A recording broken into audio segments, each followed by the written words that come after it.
É um prazer enorme iniciar esses trabalhos que nós começamos ontem à noite, já com palestras muito interessantes. Então, agradecer principalmente a nossa professora Emília Sato, né, a nossa diretora da Escola Paulista de Medicina, por ter trabalhado bastante para que esse evento acontecesse. Professor Rubinho Belfort, professor Arnaldo Colombo, professora Helena Nader, professor Nassime Mansur. Agradecer a presença de docentes, de estudantes de pós-graduação, estudantes de graduação, residentes, simpatizantes, não é? Nós vamos chamar as duas pessoas para compor a mesa, então vamos chamar o professor Naumar Almeida, filho. Eu já vou dizer quem ele é totalmente. E também... Só aí, Naumar. Senta aqui. E o doutor Fábio Barros, que também nós já vamos apresentar todo o seu currículo, que é doutor em Química Orgânica. Bem, eu vou iniciar apresentando o professor Naumar, depois nós estamos aqui com minha co-participante, a professora Ruth, que é professora titular da pediatria, uma colega, trabalhamos muitos, né, em vários comitês ao longo desses anos. É um prazer muito grande tê-la aqui conosco, não é? Então, o professor Naumar é um professor muito famoso, querido no país. Ele é professor, nós temos um relacionamento de muitos anos, né, Naumar? Acho que quase 40 anos, né? Melhor não citar exatamente. Eu tive o privilégio de conhecer o Naumar logo no início da carreira e, ao longo desses anos, nós temos várias colaborações, não é? Ele é professor titular de Epidemiologia do Instituto de Saúde Coletiva da Universidade Federal da Bahia, é médico, mestre em Saúde Comunitária, PhD em Epidemiologia, Doctor of Science honoris causa na McGill University, professor visitante nas seguintes universidades: Universidade da Califórnia do Norte, Chapel Hill, onde ele fez o PhD dele, Universidade da Califórnia em Berkeley, Universidade de Montreal e Universidade de Harvard. Docente convidado da maestria em Epidemiologia da Universidade Nacional de Lanús, Argentina, e tem como atividade científica principal a epidemiologia dos transtornos mentais, particularmente o efeito da raça, racismo, gênero, classe social sobre a saúde mental. Em sua produção acadêmica, destaca-se uma série de livros sobre o método epidemiológico, livros de excelente qualidade, não é? Foi reitor da Universidade Federal da Bahia de 2002 a 2010. Desde então, tem focalizado sua produção acadêmica em estudos sobre a universidade e sua relação com a sociedade. Foi presidente da Comissão de Implantação e reitor pro tempore entre 2013 e 2017, da Universidade Federal do Sul da Bahia. Atualmente aposentado, ele está trabalhando mais do que na ativa, investiga as raízes históricas, correlações político-ideológicas e aspectos pedagógicos dos modelos de formação em saúde hegemônicos no Brasil. Eu vou iniciar falando um pouquinho, dizendo uma frase do Rubem Alves, que é um psicanalista, professor da Unicamp, faleceu em 2014, que ele dizia o seguinte, que é uma frase que nós usamos para os alunos do primeiro ano: o que faz um médico não são seus conhecimentos de ciência médica.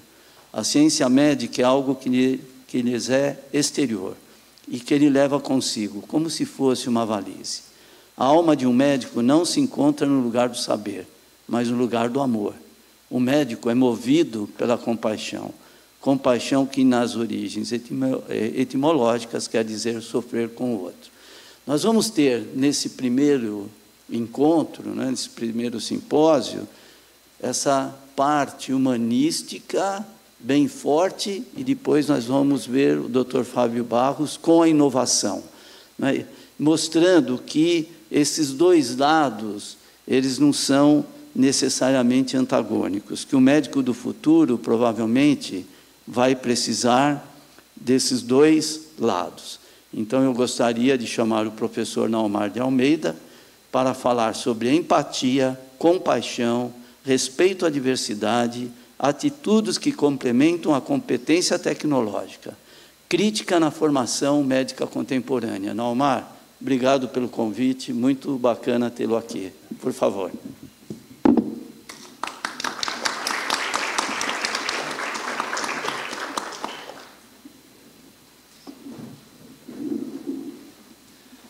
Bom dia também. Eu queria agradecer muito o convite. Quando Jair me contatou, ele tinha uma proposição que os organizadores do evento já haviam indicado, esse caminho, justamente que ele fez essa súmula agora, e eu fiz uma pequena intervenção em introduzir respeito à diversidade, além de empatia e compaixão. E a questão da articulação com a competência tecnológica crítica. Mas aí essas coisas que são pequenos detalhes, então, no programa, alguém colocou um ponto entre tecnológica e crítica e criou uma terceira frase, crítica à educação médica. Então, eu acho que o destino é feito por detalhes, né? Então, eu vou fazer um pouco esse caminho, né? E nessa discussão, eu acho que é importante a gente retomar a nossa história, refletir sobre a história. E eu pensei essa citação, que eu queria apreciar com vocês inicialmente, né? Sobre o médico, lida com fatos de duas categorias, as ciências o capacitam a apreender um conjunto dessas categorias, mas ele precisa de um repertório perceptivo e sensível para lidar com os outros elementos de sua prática, mais sutis. Uma preparação específica nessa direção é muito mais difícil. Para promover esses requisitos de compreensão e simpatia, aqui a gente poderia ler empatia, e depois eu vou lidar um pouco com essa terminologia. Precisamos de uma experiência cultural ampla e variada. Essa frase, as pessoas às vezes se surpreendem, porque ela está no relatório Flexner, na página 1953, na página 53. E existe uma leitura brasileira do relatório Flexner, que indica Flexner como o pai da disciplinaridade reducionista, especializante, um apologista só da competência tecnológica, um fomentador do profissionalismo corporativo, do conteudismo pedagógico, da biologização da saúde, da medicina curativa individual, e dois pontos que nos interessam na discussão, como se ele fosse um apologista da insensibilidade cultural e daí resulta a desumanização do cuidado. Isso, na literatura no Brasil, tem se chamado de modelo biomédico flexneriano, né? Essa foto de Flexner foi selecionada por aqueles que lidam com a imagem. Vejam uma pessoa atormentada, carrancuda, né? Eu não vou falar muito sobre a biografia dele, mas eu substituí por uma outra, alguém sereno, interessado, empático, né, certamente. A biografia principal de Flexner, o título é Iconoclasta. Ele foi feminista, por vários motivos, depois também, se algum de vocês se interessar, eu falo. E essa citação sobre ele, assim, além disso, foi uma pessoa que de origem judia, foi muito responsável por uma organização que protegia os cientistas sábios judeus do nazismo, né, no final de sua vida. Também foi o criador do Instituto de Estudos Avançados de Princeton, que levou Einstein para os Estados Unidos, também acolheu Gödel, Clifford Geertz e vários outros grandes nomes, né. Pois bem, o Ludmer, no centenário do relatório Flexner, escreveu isso. Por quase um século, Flexner tem sido mal entendido. Regularmente se acredita a ele e se culpa por coisas que ele não fez. E algumas das suas maiores contribuições permanecem sem apreciação.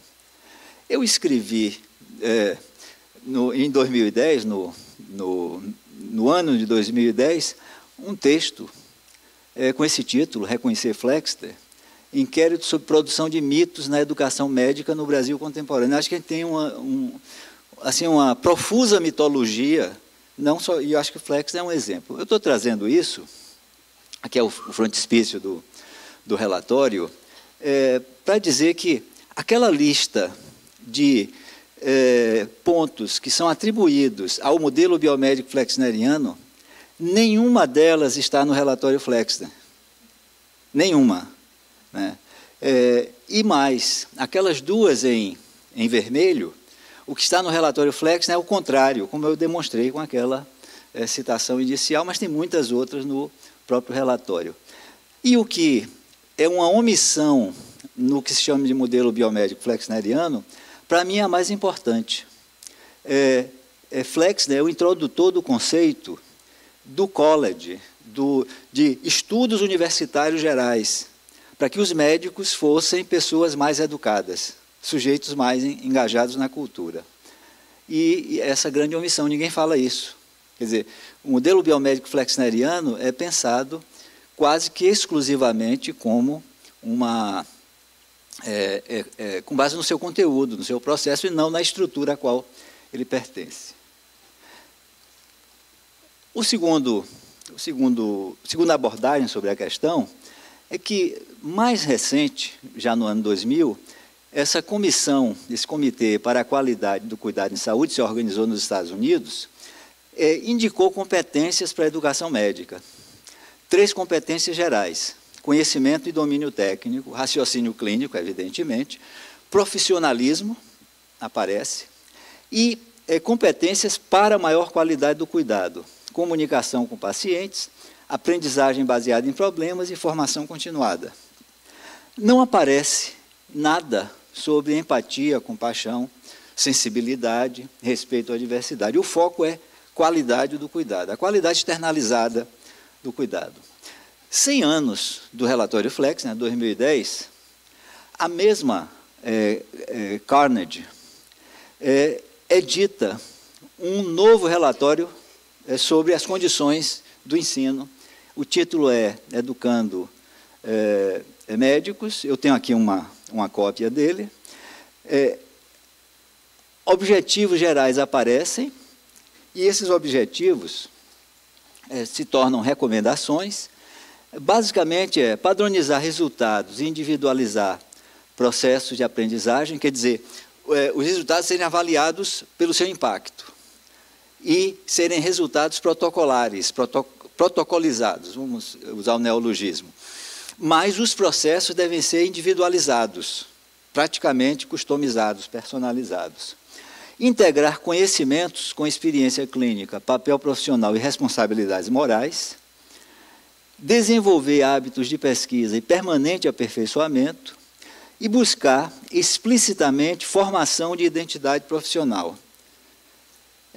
Nada sobre empatia, compaixão, sensibilidade e respeito à diversidade. O foco é o que eles chamam de competência para excelência, distinguindo competência como o piso mínimo da capacidade de realizar coisas.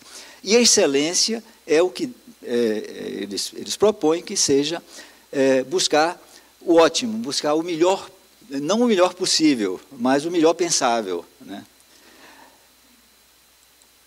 E a terceira atualização dessa discussão é muito famoso isso aqui, porque pretendeu ser o equivalente ao relatório Flexner, 100 anos depois, para o mundo.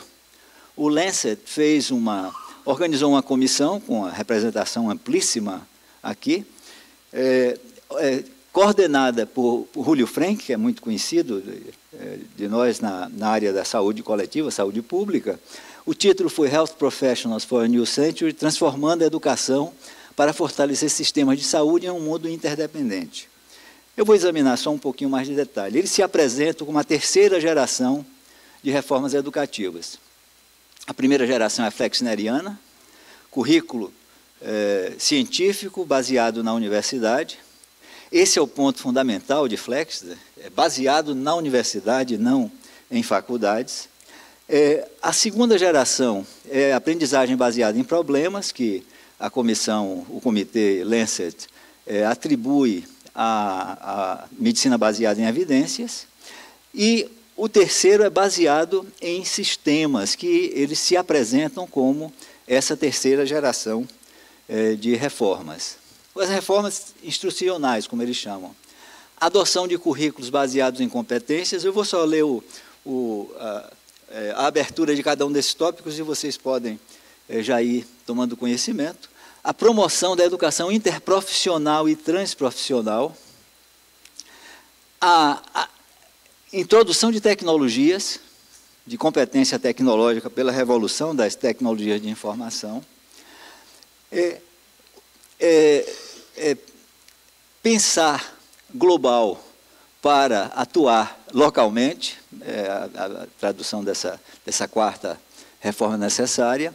Mobilização de todos os recursos financeiros e didáticos para dar as condições. Eu conversava com a Emília há pouco, que realmente mudar sem dar as condições equivale muito a levantar expectativas e não entregar resultados.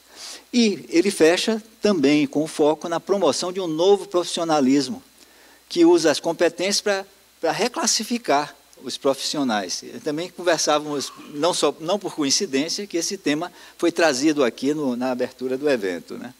Pois bem, a meta é uma educação interprofissional capaz de transformar, interdependente.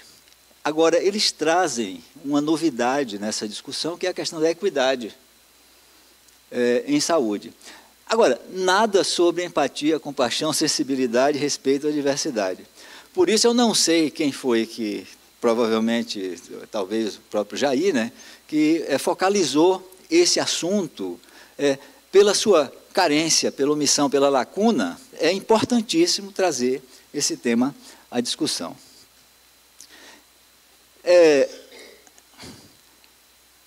Em 84, a Universidade de Harvard lançou um novo programa de ensino chamado A Nova Trilha na Educação Médica Geral.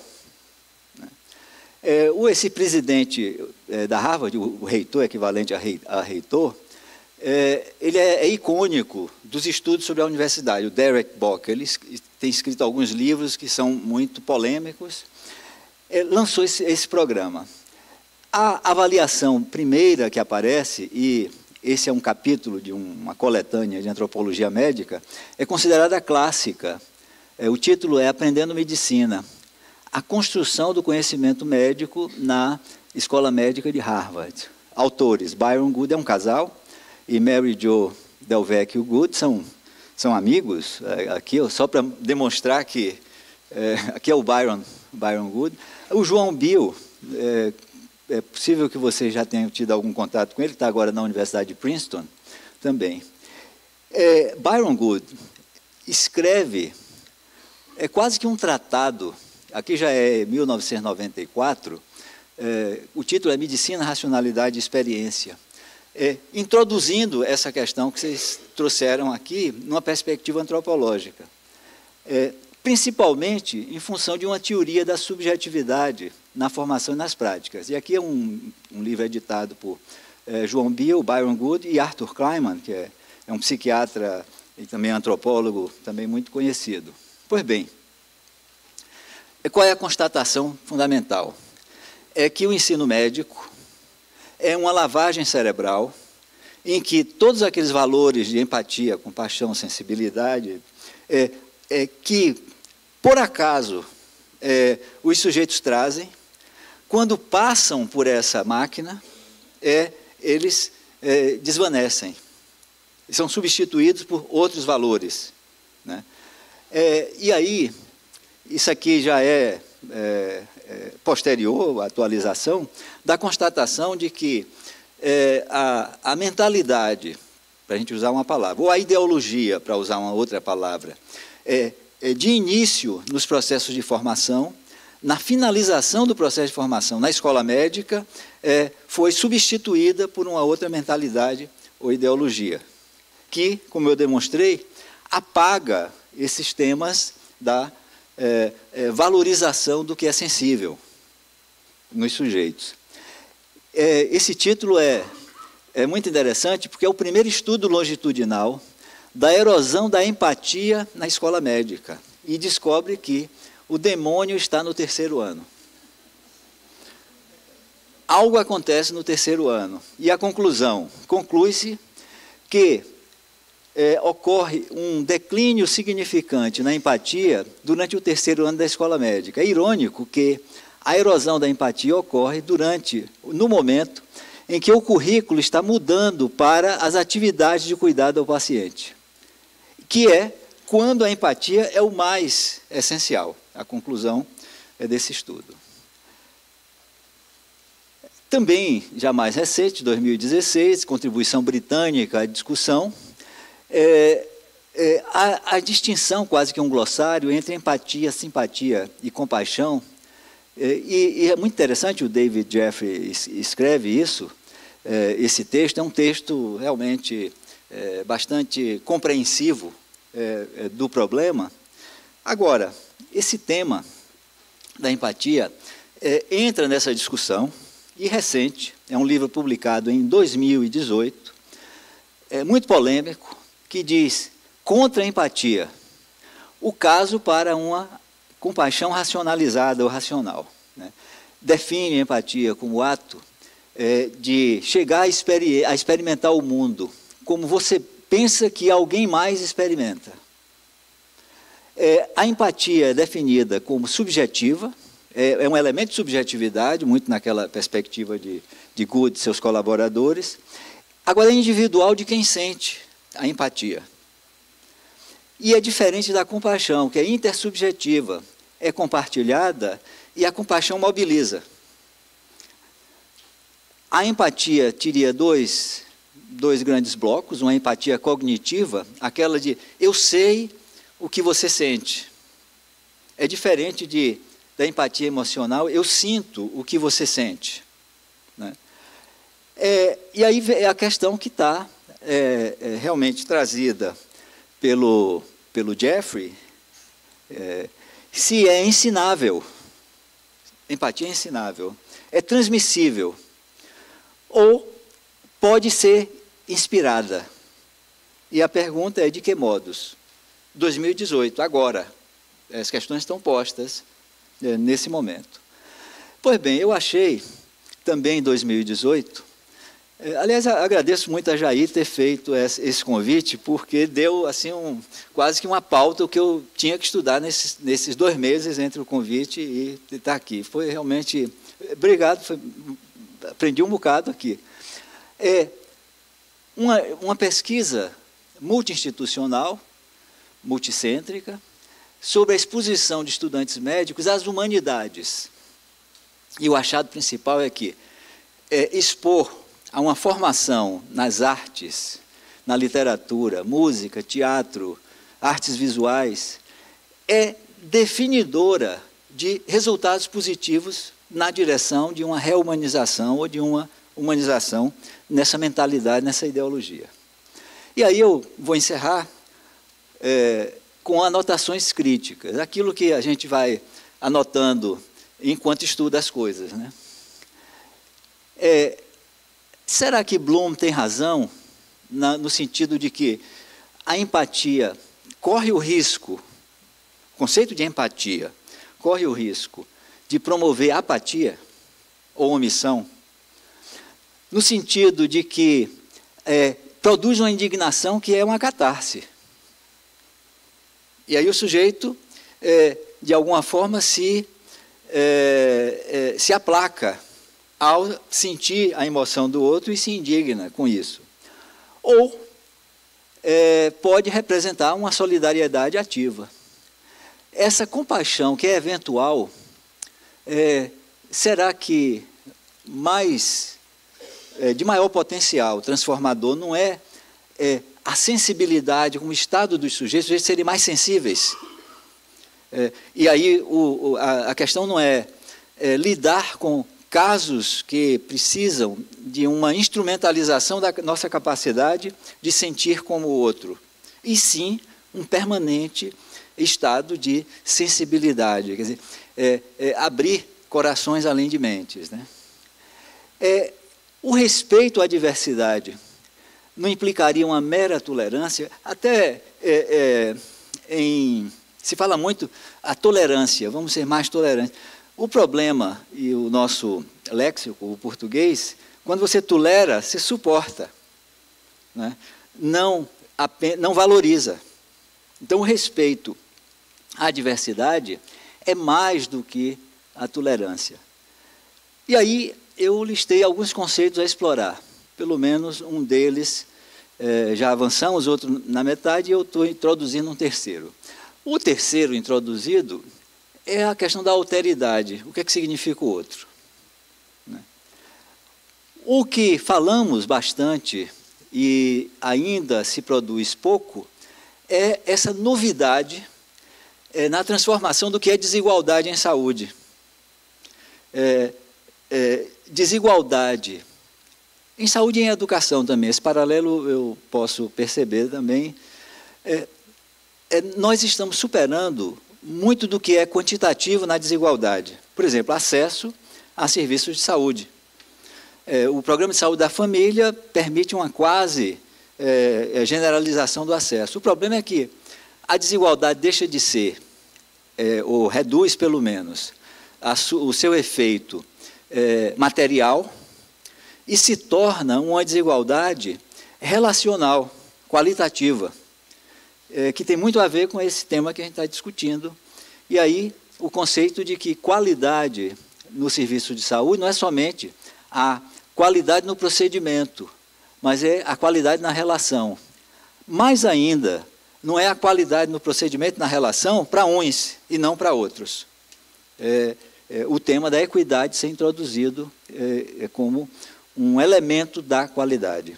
E o terceiro, que eu apenas indico, é a questão da competência tecnológica crítica, assinalando que é competência tecnológica crítica. Isso nos leva, e finalizo, a uma lacuna muito grande na formação universitária hoje. Também conversava com a Emília sobre isso. Na Idade Média, a universidade tinha a proposta, a missão, aqueles saberes que são essenciais para os sujeitos viverem bem no mundo. Era o trivium e o quadrivium, né? E eu concluo dizendo que precisamos de um pentavium hoje. São 5. Uma competência linguística, o domínio do vernáculo, pelo menos uma língua franca, a área de atuação profissional definindo, porque essa é uma observação geral. Hoje à tarde eu estou numa outra mesa, eu vou trabalhar um pouco mais essa questão. Na área médica é o inglês. Sem dúvida, a língua franca é o inglês. Segundo, capacitação em pesquisa, definida como habilidades de raciocínio analítico e interpretabilidade para produzir conhecimento enquanto aprende, isso é fundamental. A competência pedagógica, que é esquecida. Habilidades didáticas para compartilhar conhecimentos de modo solidário. A sensibilidade cultural, chegamos aonde eu imaginei que pode ser uma via importante de discussão. Empatia e capacidade de escuta sensível, com ética e respeito à diversidade humana. E a competência tecnológica crítica, definida como compreensão profunda dos meios de produção, dos modos de prática e suas implicações. Então foram essas reflexões que eu juntei e espero que sejam úteis para a gente avançar em nosso debate.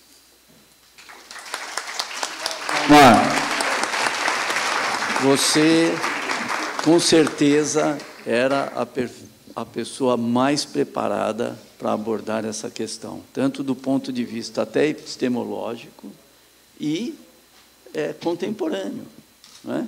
E essa história do Pentavion que você colocou realmente sintetiza um desafio que nós temos hoje na formação médica do futuro, né? Muito obrigado por essa excelente participação.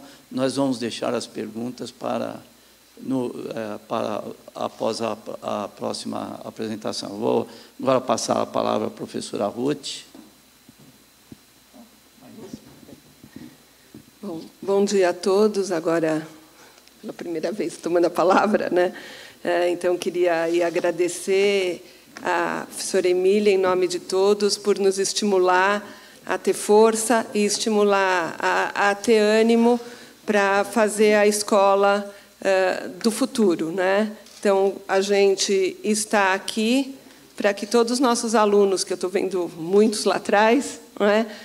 Possam estar aqui daqui a 5, 10, 15 anos, mantendo essa escola com a excelência e o orgulho que a gente tem dela. Então, obrigado, professora Emília, em nome de todos, por estar aí à frente, nos estimulando.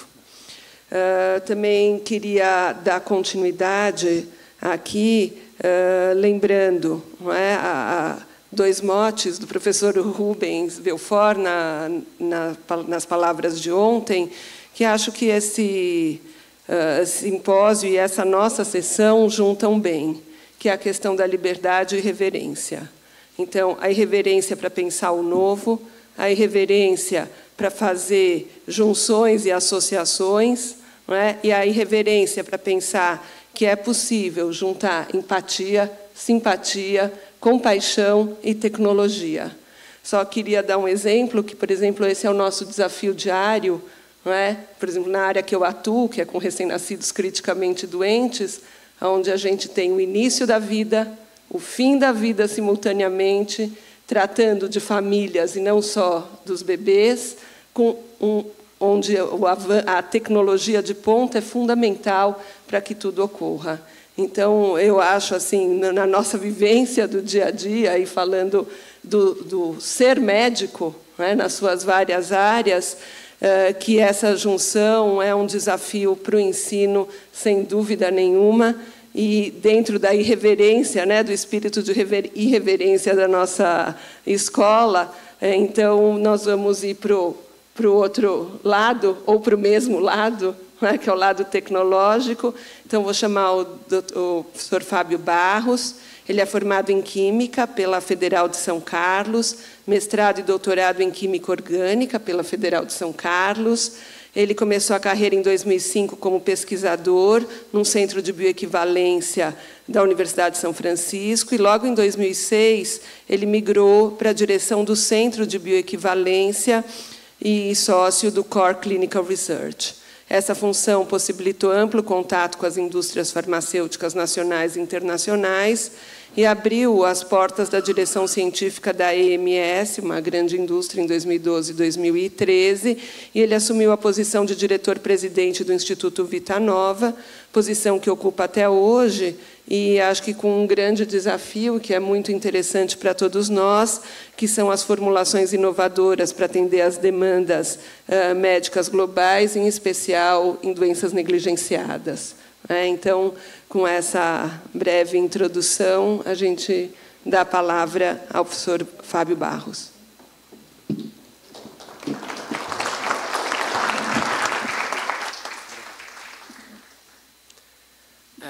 Gostaria, primeiramente, de parabenizar a Escola Paulista de Medicina por esses 85 anos, alunos, professores e funcionários. É uma data realmente memorável. É impossível não se sentir pequeno diante de tantas pessoas que me antecederam e do tamanho dessa instituição, mas sentir pequeno, para mim, é assumir a responsabilidade de tentar fazer a melhor contribuição possível. Agradeço imensamente o convite da comissão organizadora, do professor Jair, da professora Ruth, aqui, pelas suas belas palavras. E nós somos, na indústria farmacêutica, uma área de apoio ao médico no trato com os pacientes. E pensando como discutir dentro desses 85 anos, qual que foi a nossa evolução, para que lado a gente está hoje, para onde a indústria farmacêutica está indo, para auxiliar o médico no tratamento dos pacientes. Essa foi a busca de uma reflexão que eu trouxe aqui para vocês. As perguntas que o professor Jair sugeriu que fossem discutidas aqui são extremamente desafiadoras. Eu não tenho pretensão nenhuma de tentar respondê-la a todas, só tentar buscar contribuir ao máximo possível para um debate dentro dessas perguntas. Hoje, a gente tem cerca de 85% de todas as pessoas que se formaram cientistas vivos. A gente vive uma época única.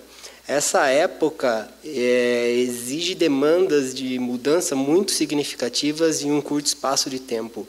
Mas, com esse número de pessoas cientistas, é o tempo certo que se pode debater para que se chegue a algo assim.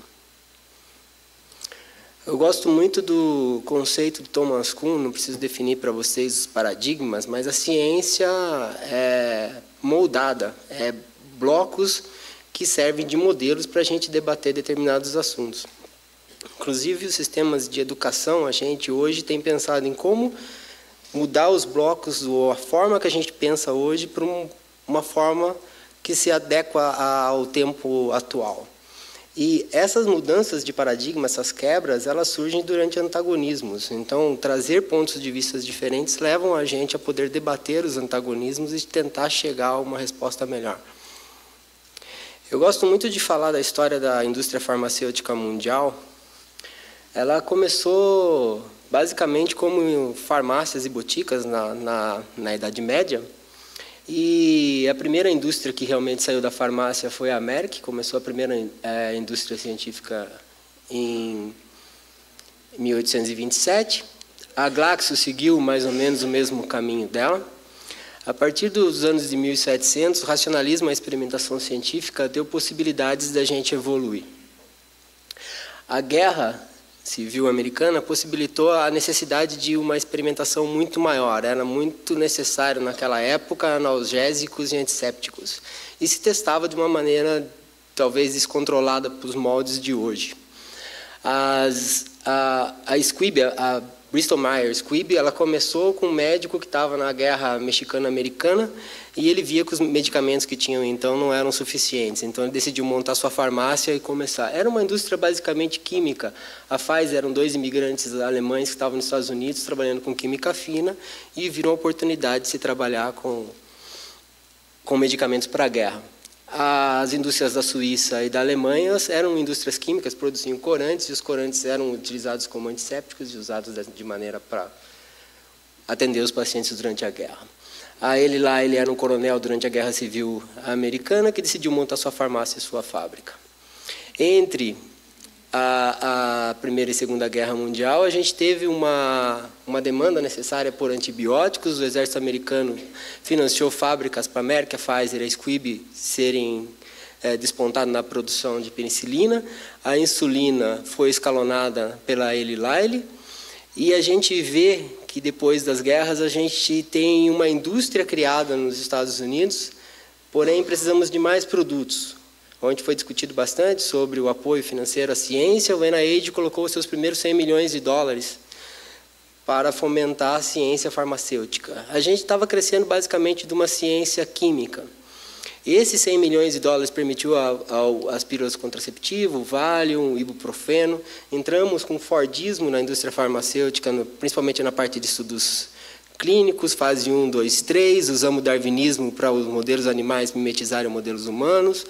Subimos a régua regulatória, pensando na parte de segurança por causa da talidomida, Declaração de Helsinki sobre os direitos humanos e investimentos pesados em ciência, drogas anticâncer, começaram os genéricos. Eu gosto muito de falar disso aqui, estava conversando um pouquinho com o professor Rubens de manhã sobre isso.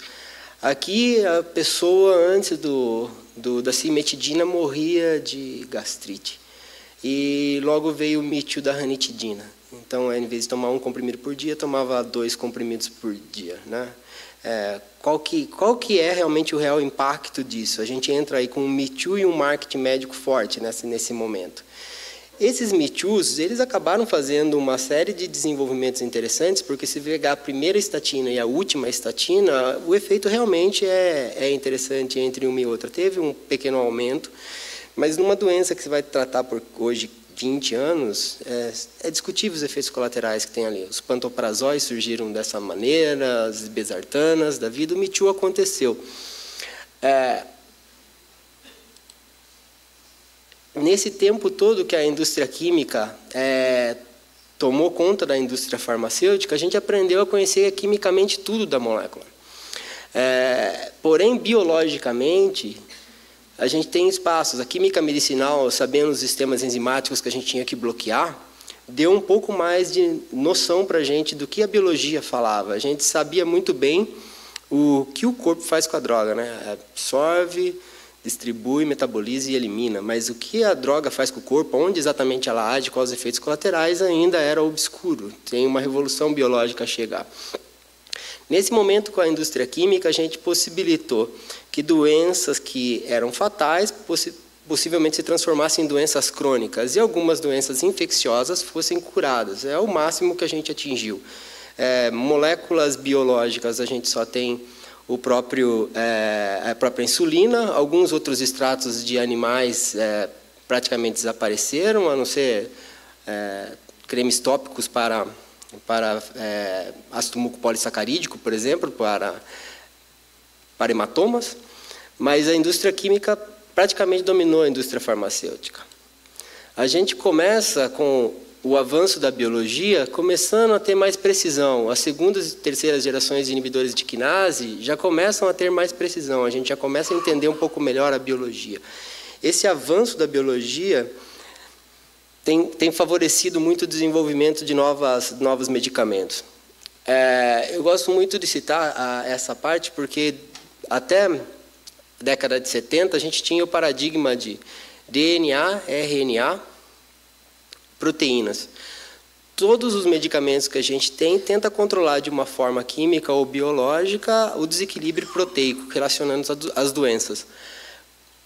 A partir da década de 70, com a descoberta dos mecanismos de vírus, o retrovírus principalmente, a gente viu que a gente podia editar o DNA. E a técnica de hibridoma, da gente colocar as células B, linfócitos B, mesclados com células mielômicas, possibilitou a produção de anticorpos monoclonais. Isso em 75. Em 78, a gente tem a fusão de um cientista com um investidor, formando a Genetec, que teve uma parceria com a Eli Lilly no faturamento de 1 bi. Primeira tecnologia de DNA recombinante, fazendo uma startup. E essa startup acabou com o uso de 53 milhões de pâncreas de porco que eram consumidos para a produção de insulina na época. Em 82 a insulina entrou. O que eu gostaria de deixar enfatizado aqui é que essas duas técnicas possibilitaram que a gente começasse a fazer edições desses anticorpos que eram primeiramente produzidos em ratos, começar a transferir partes de DNA humanos, começamos a humanizar esses anticorpos monoclonais. Esses anticorpos monoclonais inauguraram uma nova era no trato das doenças. Essa engenharia genética das células DNA recombinante possibilitaram que a gente começasse a melhorar cada vez mais. Para a gente melhorar a farmacologia, o efeito farmacológico desses anticorpos monoclonais, a gente muda a região FC para que eles interajam com receptores específicos e aumente o tempo de circulação desses anticorpos monoclonais. A gente consegue fazer engenharia cada vez mais precisas em células humanas. Começamos com células de pequenos organismos, mexemos com células fazendo ratos nocaute. Então, a gente tinha pouco espaço para começar a editar células humanas. Era uma questão de tempo. A gente vem desse modelo de ideia, desenvolvimento, esse Fordismo não clínico, licenciamento e manufatura, mas temos mudado radicalmente com o avanço da biologia para conhecer cada vez mais doenças específicas, partes do DNA do humano e fazer medicamentos personalizados. Toda essa tecnologia de 74, se a gente consegue manipular a região FC dos anticorpos monoclonais para interagir com determinados receptores, por que não tirar células do próprio ser humano, fazer uma edição genética nessas células e voltar para o ser humano? Surge o CAR-T. O que eu entendo que inaugura com isso? Uma remissão de certos tipos de doenças que eram crônicas. A gente pode agora trabalhar com células de leucemia, pode começar a tratar a célula de leucemia conseguindo praticamente remissão do tumor. Essas tecnologias começam a entrar no mercado por várias companhias, ela causa uma explosão de liberação de citocinas, uma explosão de sistema imune, temos efeitos colaterais, que é essa síndrome de release de citocinas muito grande, temos anticorpos monoclonais e proteínas recombinantes que ajudam a esse trato, porém isso ainda está muito caro, o custo de um tratamento desse é cerca de $460 mil nos Estados Unidos. A gente aqui no Brasil tem uma história parecida da indústria farmacêutica nacional, mas se você olhar que a indústria farmacêutica começou em 1900, aqui começou em 1950, 50 anos atrasados. A gente fala hoje no Brasil em fazer biosimilares, 30 anos atrasados. Talvez falamos um pouquinho de Me Too ainda. Quantos anos atrasados estamos em relação a Me Too? O que a gente faz dentro do nosso grupo é... não podemos mais ficar nesse atraso. Como é que a gente pode aprender não só a parte científica, que é completamente estabelecida no Brasil, mas a parte de regulatória, de como registrar esses medicamentos. Então, a gente investe em empresas nos Estados Unidos, essa é uma empresa que a gente investe lá, ele busca outro tipo de geração de célula T modificada, onde ele põe um receptor, que ele é um receptor FC. Então, ele só age quando tem um anticorpo monoclonal junto. Essa empresa chama Uno, está terminando estudo clínico fase 2. E aí a gente tem o mesmo princípio de destruir o tecido tumoral. A gente investe em terapias como da AvroBio. A AvroBio é uma empresa que tem um propósito de acabar com todas as doenças de reposição hormonal. Basicamente, elas fazem a mesma tecnologia descoberta em 75, retira a célula CD35+, faz uma modificação no DNA dela e volta no paciente. Pacientes, por exemplo, com doença de Fabry, não produzem alfa-galactase, você tira, volta, o PK, que foi a primeira fase do estudo antes de abrir a IPO dessa empresa, o PK do paciente que tinha doença de Fabry fica igual a um PK de um paciente normal no quesito de medir a alfa-galactase. A gente tem a Precision, já em vez de a gente entrar nessas tecnologias de CRISPR ou zinc finger, a gente achou essa empresa que trabalha com endonuclease. Então, a gente consegue, com esse tipo de tecnologia, possibilitar a edição do DNA de várias maneiras possíveis. De novo, eu gosto de reforçar que isso é uma tecnologia de 75, a gente já usou em células para produzir insulina, depois a gente usou para fazer animais nocautes, era esperado que ela entrasse para trabalhar com células humanas. Com esse tipo de terapia, a gente talvez possa diminuir o custo da terapia com célula T, porque você pode trabalhar com pacientes sadios, você não precisa necessariamente usar a célula do mesmo paciente, mandar para uma empresa, escalonar, ver inativação viral, você faz isso em escala, como você pode editar de várias formas o DNA. E podemos corrigir também de várias formas o DNA. Então, é uma tecnologia que serve tanto para terapia celular como para terapia de edição genética.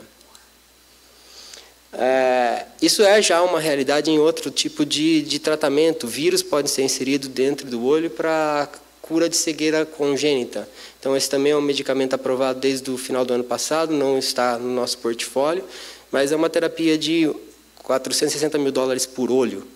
Mas é uma tecnologia que tenho certeza que a ciência brasileira domina. A gente precisa dominar o regulatório para isso acontecer. Silence interferem é outra coisa que a gente olha. Tem um artigo da Deloitte que fala que a gente já conseguiu atingir com medicamentos todos os targets proteicos de superfície de célula, mas os targets da comunicação de cascata proteína do interior da célula a gente não consegue resolver ainda.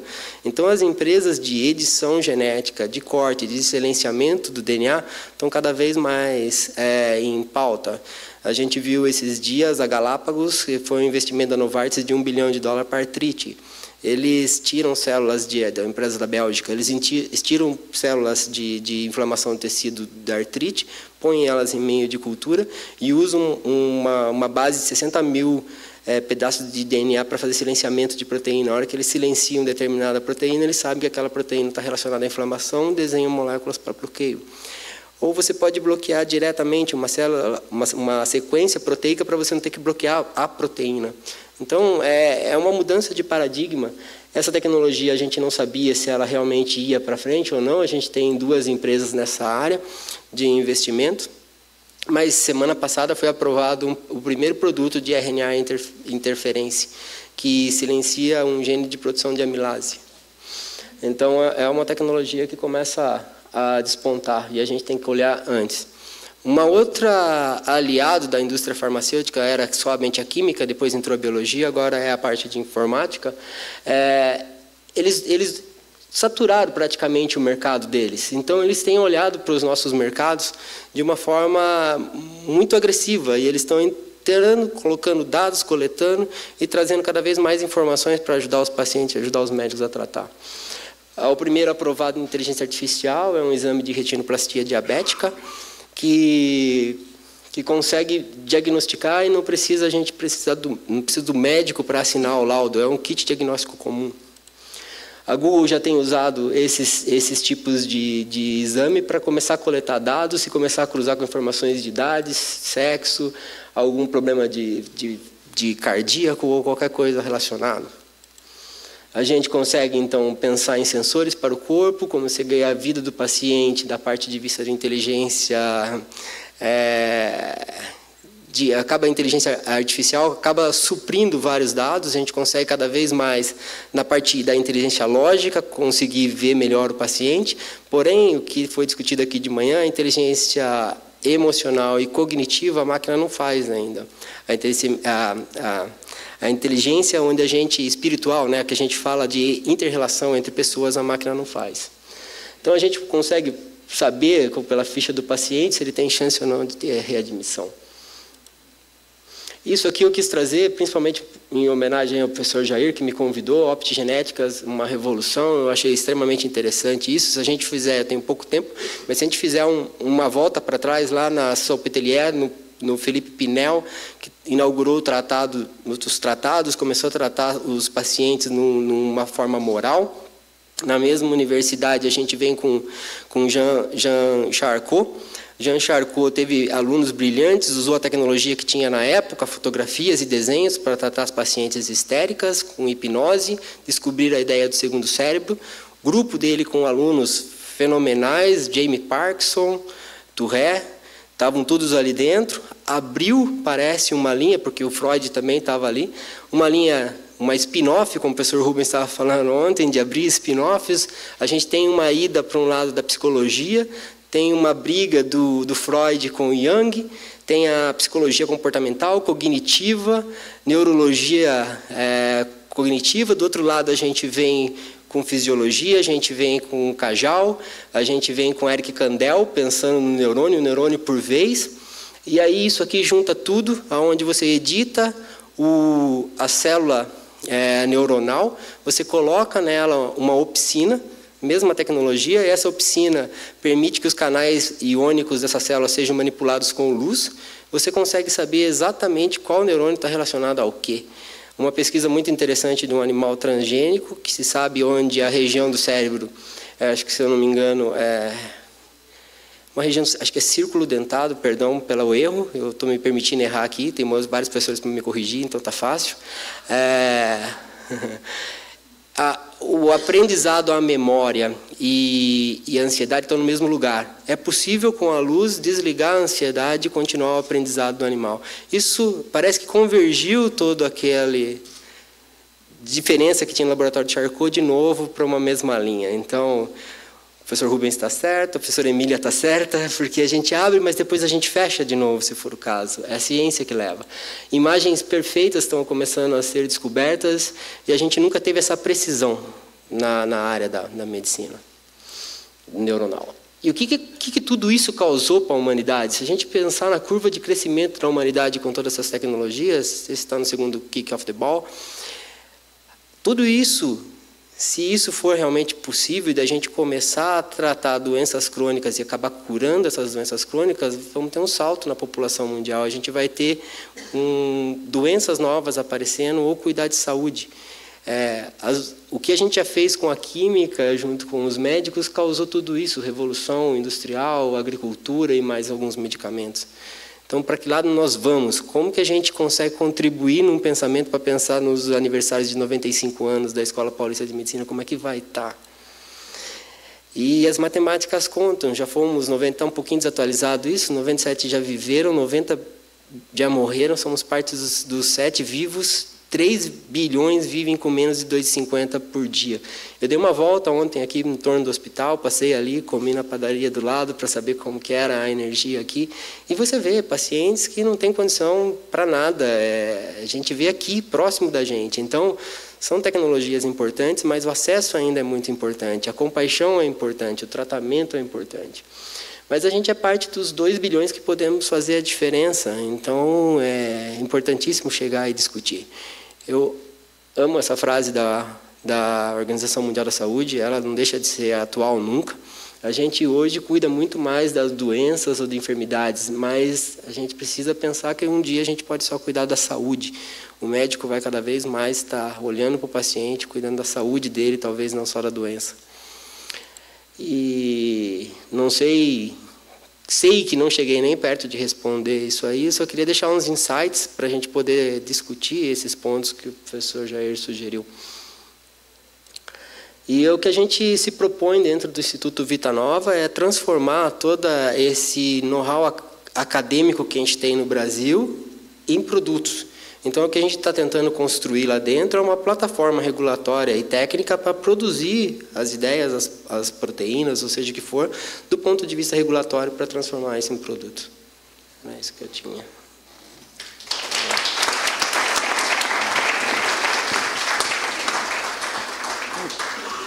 A gente queria agradecer a excelência da apresentação e é um desafio para a gente, né, incorporar um saber com tantos nomes, tantas tecnologias, tantas possibilidades dentro de um arsenal que vai ser cada vez mais personalizado, né, paciente dirigido, e como que a gente, enquanto médico, vai dar conta, né, de saber tudo isso e poder ajudar o nosso paciente a escolher o que é melhor.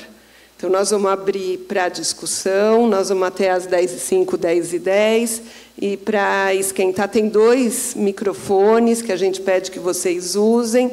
E, para começar, eu gostaria de fazer uma pergunta ao professor Naumar, que é, assim, juntando um pouquinho com as discussões de ontem, pensando que o nosso aluno, a nossa sociedade, nós mesmos, cada vez mais nossas relações interpessoais estão mediadas pela mídia, né, ou por aparelhos tecnológicos, e muitas vezes a própria conversa ela é escrita, né, quer dizer, como é que nesse mundo mediado pela tecnologia o senhor vê que a gente pode ensinar empatia? Ou fazer com que a empatia não caia tão abruptamente para os americanos no 3º ano, para nós, acho que perto do 5º, né? Do 5º ano. Como que o senhor vê que a gente pode interferir nesse processo? Uma das interrogações que eu coloquei é se a empatia é ensinável, se é transmissível. Pode ser inspirável, aquela sabedoria milenar de que um exemplo vale mais do que muitas palavras, né? Milhares de palavras. Mas a questão que eu trouxe também é que talvez o tema empatia focalize a questão de um modo limitado. O que a gente deve estar, talvez, tratando seja a sensibilidade, o lugar do sensível na formação, para que os sujeitos sejam, eles não apenas atuem nos momentos, nos eventos. E ser é formação, não é nem instrução, não é nem ensino, nem educação. Ser é formação. E aí temos uma série de questões aqui, a gente não vai ter tempo, talvez, até de buscar refletir em conjunto, mas também o que eu busquei assinalar é que essas questões são tão atuais que as publicações estão levantando a data de agora, abril de 2018, julho de 2018. E essa é uma discussão que nesse ponto de vista, é a vanguarda no mundo. Agora, a gente precisa estar muito rápido nessa vanguarda.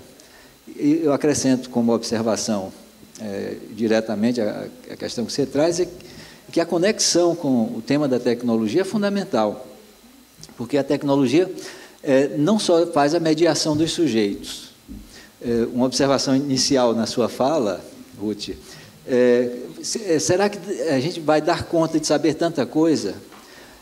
A questão é que esses dispositivos, tudo que na minha área se produziu em toda a história, consome uma fração mínima física desse dispositivo de apoio à memória. Então, nós não precisamos saber tudo, a diferença é essa. A diferença do tempo de Charcot para agora é que era possível ainda no tempo de Charcot, fragmentando um certo campo de conhecimento, alguém dizer assim, este catedrático sabe tudo da sua matéria. Há muito tempo isso já se tornou impossível. E esse apoio tecnológico a alguns temas que são temas fundamentais da educação, claramente a pergunta não é mais saber, é escolher, decidir, julgar, e são faculdades que elas não fazem parte digamos, do modo de organização da educação ainda vigente entre nós. Nossa educação ainda é com base em fragmentos. Em outras palavras, a nossa educação ainda está aquém do que Flexner buscou fazer em sua revolução, em sua reforma universitária. Agora, são temas que a gente precisa, pelo menos, começar a discussão, porque o mundo está andando numa velocidade tal que qualquer atraso de horas já repercute na nossa relativa incapacidade de ser efetivo nesse processo de formação de sujeitos, né? Então, por isso, também eu faço como o Fábio fez, esse parabéns à Escola Paulista de Medicina, mas aquele gráfico de progressão geométrica da evolução da ciência, eu posso dizer que temos uma progressão geométrica de transformação fora da universidade. E a universidade, ela está enfrentando uma séria crise de identidade institucional. Se continuar sem mudar, esse gap, essa lacuna, tende a crescer. E aí, questões como essas que a gente está trazendo, elas podem se tornar ociosas, porque nós não teremos mais o que dizer. Quando a gente se prepara para formular, a realidade já avançou numa direção e numa velocidade muito grande, né?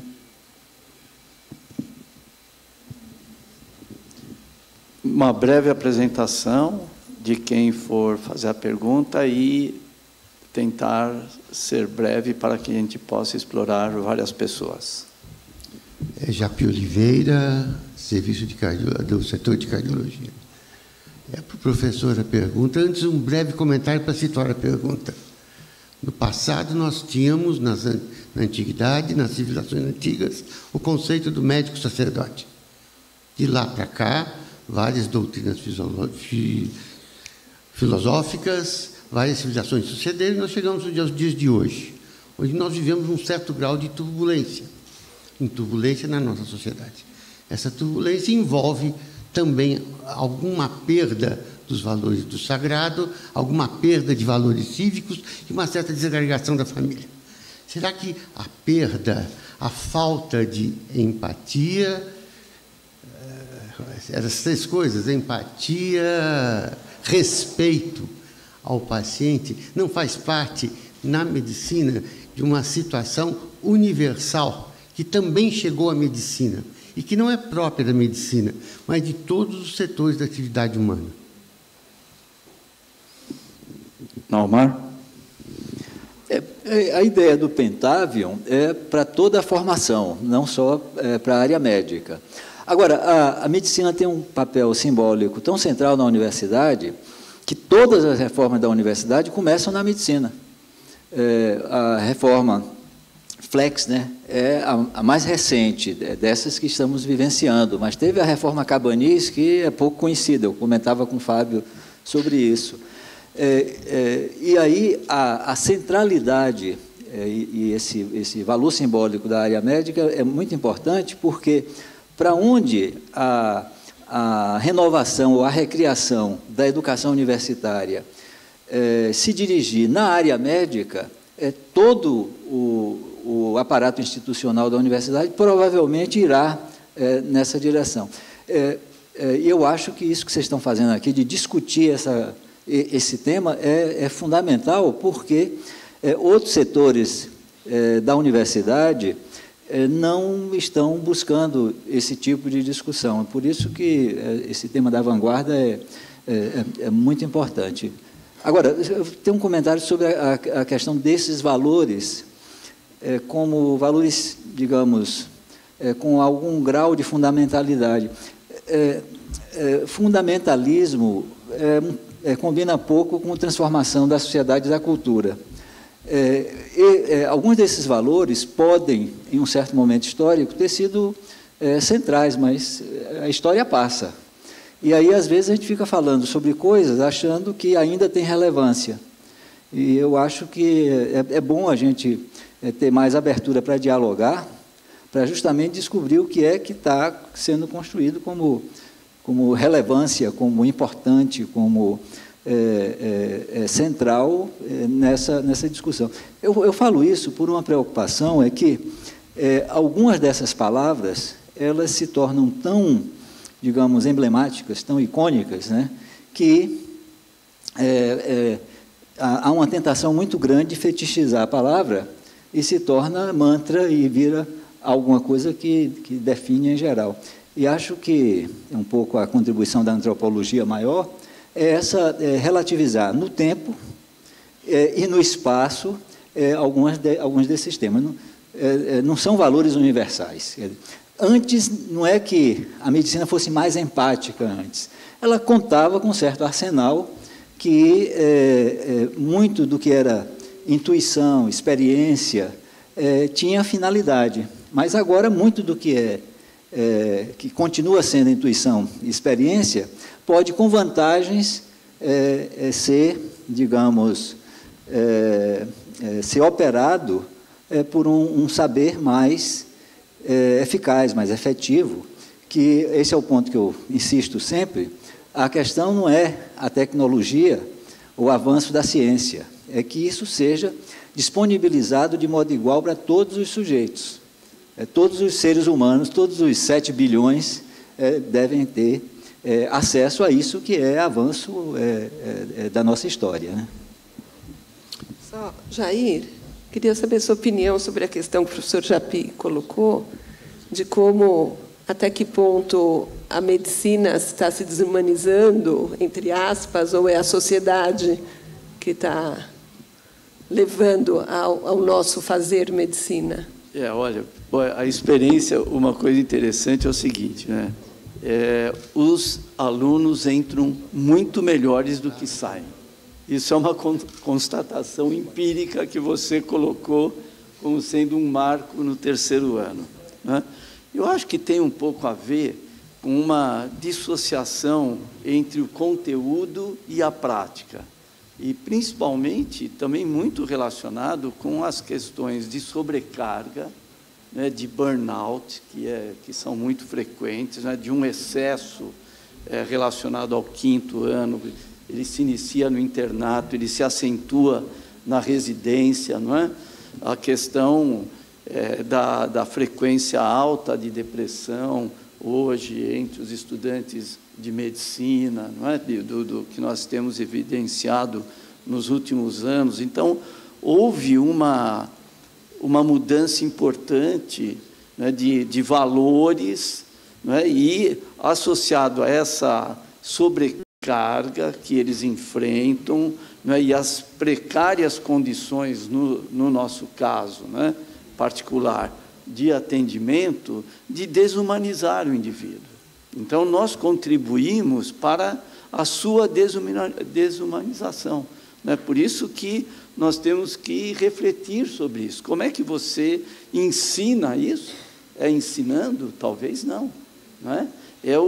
A questão que o Naumar coloca muito bem, eu acho que colocar para os alunos, desde cedo, a necessidade de educação física e educação de sensibilidade, não é? De não perder a parte que o médico acaba sendo engolido no seu trabalho, que é a dedicação à música, ao teatro, à literatura, ao cinema, não perder a sensibilidade, porque ela e a cultura, né, e as experiências que os alunos devem ter fora da faculdade para que eles se mantenham humanos, apesar de todas as tragédias e dificuldades que nós convivemos. Eu queria fazer um desafio. Deixa só uma coisa já. Eu queria que os alunos participassem. Façam pergunta. Os alunos que participaram. É estranho, né? Não, desculpe. Eu peço perdão. Apenas eu gostaria de insistir da necessidade de nós incluirmos todos os nossos comentários nos dias de hoje, na nossa realidade de hoje, e julgar a medicina, a prática médica, nos dias de hoje, em toda essa turbulência que nós vivemos. Por favor, professor, eu sei que o senhor me interrompeu. A minha ansiedade é só uma. A gente precisa dos alunos, precisa do futuro. Sabe que nos Estados Unidos tem lugares que os alunos têm reserva nas primeiras fileiras? A gente precisa dos alunos. Estão aí. Eu sei, é legal. Almoço de graça para aluno que fizer pergunta. Participem, não é verdade? Sem vocês não tem jeito. A gente é fundamental vocês participarem. Vocês têm que sair do escuro e irem para o claro. Nós temos que ficar no escuro agora. Essa é a mensagem. Bom, eu virei aluno agora, almoço de graça comigo mesmo. João Alessio, cirurgia torácica, professor da cirurgia torácica. Então, uma provocação como se fosse um aluno aqui. O Dr. Fábio falou dessa interface da indústria. A indústria visa o lucro e visa o progresso, visa o produto. Enquanto que a universidade visa o paper e a publicação, né? Como que a gente junta os dois, já que você está basicamente no meio desse caminho aí? Como a gente vai fazer com que a universidade também vise o produto? Não obrigatoriamente o lucro, mas que vise o produto, porque eu acho que essa é eu acho que é o nosso problema principal, mas eu queria a sua opinião. E eu vou aproveitar o professor Naumar aqui, que ele comente se ele continua firme nos BIs, os bacharelados interdisciplinares, que é a área que ele defende tanto. Acho que é uma grande oportunidade para nós. Obrigado. Obrigado, professor, pela pergunta. É um grande desafio, realmente, fazer isso. Eu tento pessoalmente buscar isso. Quando eu tive lá a unidade de bioequivalência, a hora que eu decidi sair para a indústria, eu tinha alguns espectrômetros de massa, HPLC, esses equipamentos, e eu coloquei numa startup lá em São Carlos. E o que a gente tenta fazer lá? A gente tenta pegar... O Brasil tem um investimento muito pequeno em pesquisa e desenvolvimento, 0,6%, um mercado de consumo de 600 bilhões de dólares e pouca inovação. Contrapartida, você olha a publicação que tem dentro do Estado de São Paulo, é compatível com qualquer país desenvolvido no mundo. E um apoio muito grande, por lei da FAPESP, em inovação. O que a gente tenta fazer nesse laboratório, ainda incipiente, mas temos conseguido bons resultados, é pegar empresas que precisam de produtos, a gente pega professores dentro da universidade, põe em time, junto com o apoio da FAPESP, principalmente no programa PIP, desenvolve um produto e licencia.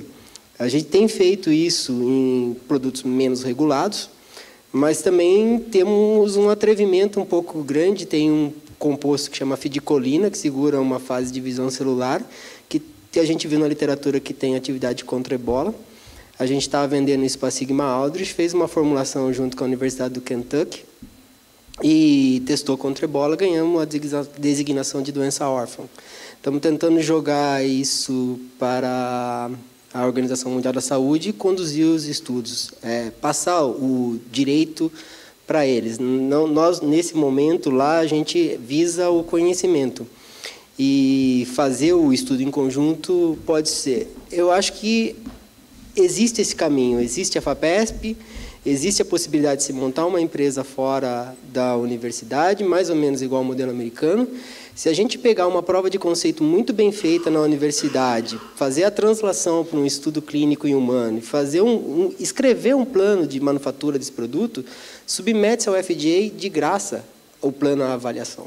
Esses investimentos que a gente faz nos Estados Unidos são spin-offs de universidades que resolveram fazer uma reunião pré-ANAID, que chama, e submeteram ao FDA. O plano aprovado, o investidor entra.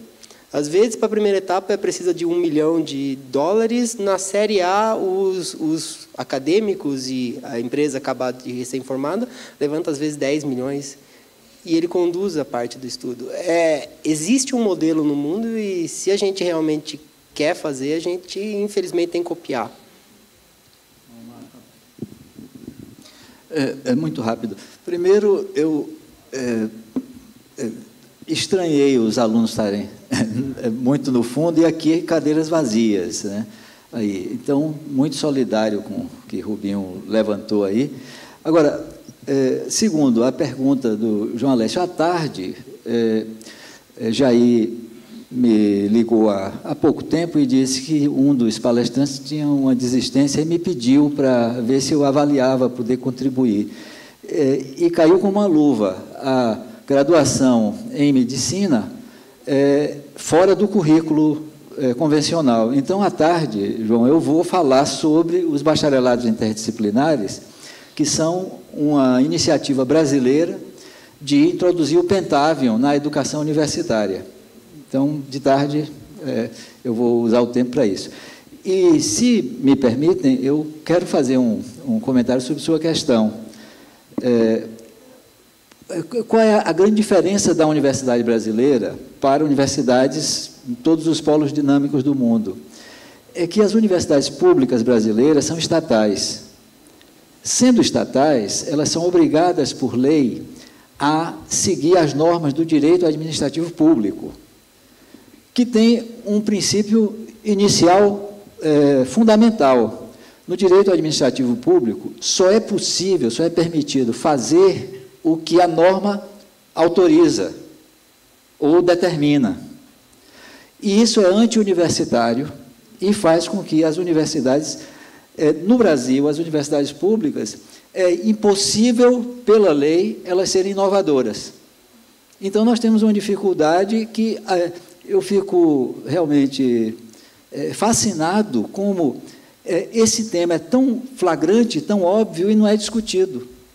O ente jurídico chamado universidade no Brasil é impossibilitado pela lei de ser isso que você está demandando e de produzir essa sinergia, esse diálogo, essa interação com os setores dinâmicos que estão fazendo com que o mundo mude e a gente continue restrito nessa tradição conservadora.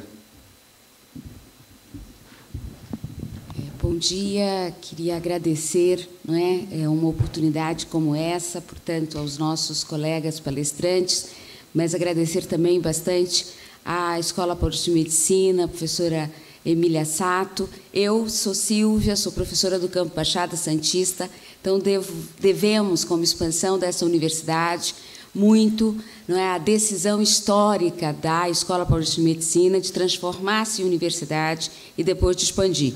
Então, a minha gratidão, e concordo com o professor Naumar, que o ensino médico, e principalmente no Brasil, tem puxado questões de educação na formação em saúde para as outras profissões. Aqui fiquei muito tocada e mobilizada, e por isso pergunto aos dois colegas palestrantes, como é que fica a formação de professores? Fico pensando, professor Naumar, como propor uma educação para a sensibilidade, se muitos de nós, professores, abrimos mão na nossa trajetória desta educação, não é? E ao colega, não é, que traz a reflexão sobre inovação, como é que pensa essa inserção dessa discussão no cotidiano nosso da universidade? Para além dessa questão jurídica, da falta de autonomia, logo em seguida vem a professora Helena Nader, uma referência para nós como uma produção científica situada, implicada e relevante, não é, uma militante a serviço da autonomia universitária, mas quantos de nós, professores, também não temos na nossa formação a oportunidade desse diálogo?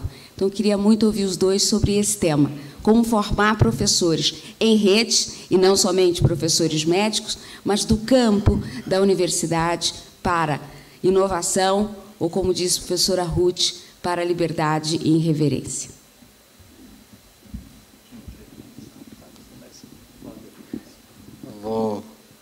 É uma pergunta bastante filosófica, não tem como ter uma resposta muito direta. Eu posso pensar no meu olhar para os meus professores. Eu não sei se era dislexia o que eu tinha, tudo me chamava de cebolinha lá na universidade, eu não conseguia falar, não conseguia fazer provas, era terrível. E eu tive um professor que me olhou diferente.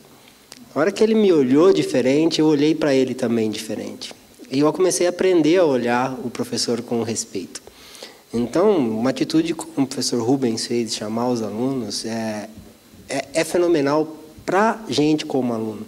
Então, toda vez que a gente consegue ver que um professor olha para a gente de um jeito assim, com esperança, eu era desesperançado, e aí você fala, só foi um insucesso, eu posso mais, e você acaba retribuindo o olhar. É a empatia, a compaixão, e acaba se aprendendo no dia a dia, em relação entre pessoas. Eu não tenho a acrescentar, maravilhoso isso que você está falando. O processo que a gente chama pedagógico, antigamente se pensava que era uma coisa de transmissão de um sábio para um aprendiz, mas é um diálogo, é sempre uma interação, é troca de olhares e de papéis, de posições. Mas eu insisto que não é simples pensar isso como uma competência ou uma habilidade que se pode treinar pessoas para... É mais complexo do que isso, eu acho que a gente precisa de muito mais tempo para refletir, você também tem razão nesse aspecto. Então, tudo que você falou, concordo integralmente, Fábio. Eu só queria fazer uma provocação, só um minutinho, aí depois a professora Helena vai fazer a pergunta, mas que é uma coisa que a professora Silvia colocou, que é a questão da gente trabalhar de uma maneira transdisciplinar, multidisciplinar, num mundo que o médico não vai ser mais o chefe, o dono da verdade ou o dono do saber. Como a gente, enquanto professor, pode transmitir isso para os nossos alunos? O que você falou, será que é ensinável? É só na atitude? É no exemplo? Porque aí a palavra, não sei se ela tem muita atuação, não é? Acho que... Eu queria parabenizar a mesa, Jair, pela qualidade da discussão, da apresentação. Eu sou Helena Nader, da Biologia Molecular. Os dados que você trouxe, Naomar, são mais dos Estados Unidos e Europa. Eu queria que você comentasse, se possível, rapidamente, quanto dessa potencial perda da empatia, do diálogo, talvez esteja relacionado com os processos de malpractice, que também estão começando aqui no Brasil. E mais um outro ponto que, tudo bem, nós todos concordamos que é necessário isso. No entanto, além das amarras da universidade, quanto que essas escolas da vanguarda estão hoje influenciando as comissões do MEC e do CNE. Quanto que a gente está tentando quebrar essa camisa de força e também quanto que o ato médico, a lei que foi promulgada, também está influenciando para onde a gente vai caminhar. E parabenizar os dois e, principalmente, gostei muito também dos dados que você trouxe da inovação, mas acho que eu vou conversar com você depois em particular, que senão a pergunta é muito longa. Obrigada.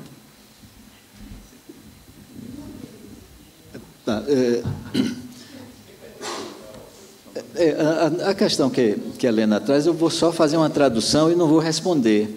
É que esse é um tema de enorme complexidade e, eu diria, com não muita esperança, porque não está somente no nosso alcance. Nós temos...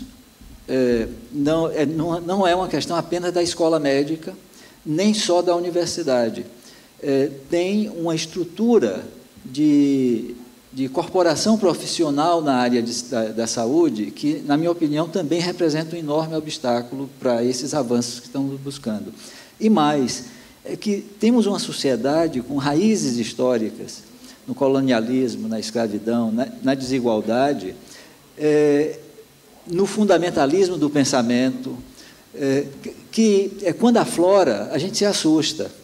Então, eu não sou muito assim otimista da gente poder, mas acho que não é possível a gente sucumbir à constatação dessas dificuldades.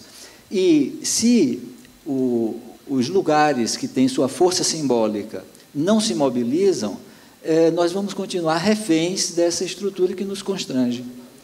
É por isso que eu acho que isso que a gente está fazendo aqui é maravilhoso e espero que a gente abra mais espaços para avançar nessas reflexões.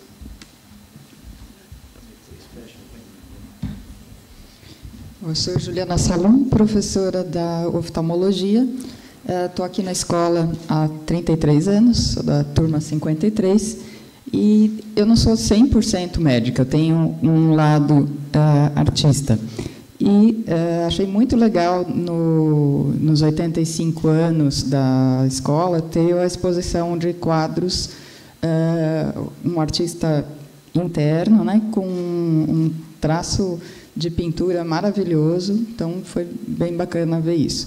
E eu gostaria que iniciativas como essa tivessem mais presentes nos próximos 25 anos da Unifesp, que a gente, depois que se tornou universidade, a gente poderia valorizar cursos de arte e trazê-los aqui para dentro. A gente tem esse teatro, que eu gostaria de ver uma peça aqui, eu gostaria de ver música aqui, e a gente, dentro de um contexto de universidade, poderia trazer isso tudo para cá. Eu gostaria de ver música no corredor da escola. Você imagina você passando no corredor e escutando alguém tocando, e você se acostumaria muito facilmente com isso. Imagina depois você perder aquela música, né? Isso incorpora na alma, incorpora em todo mundo que está passando nos corredores. Então, esse olhar artístico ele poderia ser trazido para dentro da escola e facilitaria muito a educação dos alunos, porque é sempre pelo exemplo, pela presença da questão no local que faz com que aquilo se arraigue, a ponto de, se a gente parar de ter a música, a gente sentir falta dela, né? Um piano no saguão, né? Tem várias iniciativas que seriam muito bacanas para a gente ter aqui dentro. Um artista amigo meu falou, ele pinta, né? Ele falou, não, o pessoal que trabalha com ciência precisa ter arte junto. É igual a história da cigarra e da formiga. Você tem que também dar oportunidade para a cigarra estar tocando enquanto vocês, formigas, estão lá fazendo ciência, estão lá vendo pacientes. Obrigada. Vamos fazer o seguinte, tem a Emília e tem mais um estudante, e nós vamos fechar aqui para o café. Tá? Vamos, finalmente um estudante. Bom dia, agradeço a presença dos autores. Eu quero fazer uma pergunta, uma colocação, de forma nenhuma parecer irreverente, só vou contextualizar um pouco. Até a Idade Média, esse período todo, quem governava geralmente... as ideias que eram passadas de instrução eram: o rei tem que ser bom, o rei tem que ser amoroso, tem que ser caridoso, tem que ser isso. Até que veio um sujeito com uma ideia muito boa, escreveu O Príncipe, desculpa, eu estou um pouquinho nervoso, o Maquiavel, e ele botou isso em termos práticos. Olha, o cara ele tem que fazer assim, ele tem que ser assado, e isso trouxe toda uma revolução no pensamento. Eu acho muito bacana os 5 pontos, a diferença de alteridade, de empatia, aprender, apreensão, isso, aquilo, mas, assim, eu não entendo onde todos esses conceitos se traduzem na prática. Com todo respeito, mas, assim, um bom médico, ele precisa ter tempo para estudar, ele precisa ter tempo para fazer as coisas, da mesma forma que um docente. Eu acho muito triste ver as minhas orientadoras perda de um tempo que elas podiam estar produzindo atrás de papelada, de burocracia, coisas que não tem necessidade, que realmente chateia elas. E eu imagino que também os outros doutores. Da mesma forma, hoje... infelizmente, a maior parte dos colegas estão aqui, sem querer desrespeitar, mas estão aqui por causa de uma lista de presença que está associada, e não por causa do evento em si. Então, eu acho que gostaria de saber do senhor como que isso se aplica, porque senão só vai ser mais uma vez, mais uma aula que a gente está aqui com a cabeça pensando na dissecação de anatomia que a gente vai fazer daqui a pouco, que a gente não quer passar vergonha, e, no final das contas, o currículo, tudo vai continuar mesmo. Obrigado. Não sei, eu só queria fazer um comentário que às vezes a gente está em lugares que não estava, assim, não está totalmente envolvido naquilo que está dizendo, mas uma palavra encanta a gente, uma imagem encanta a gente.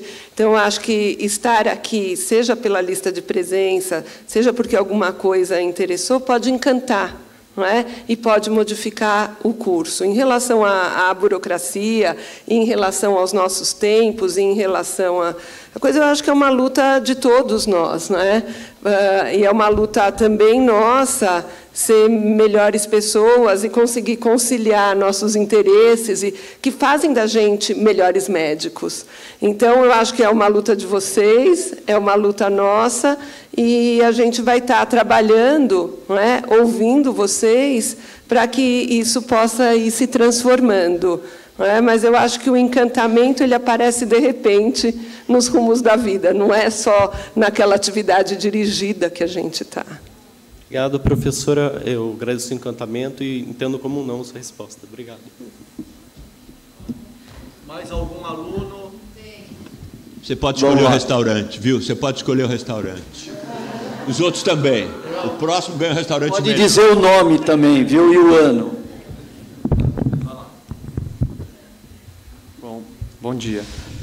Sou pós-graduando, faço mestrado aqui pelo programa de pós-graduação. Meu nome é Thiago Sacomã.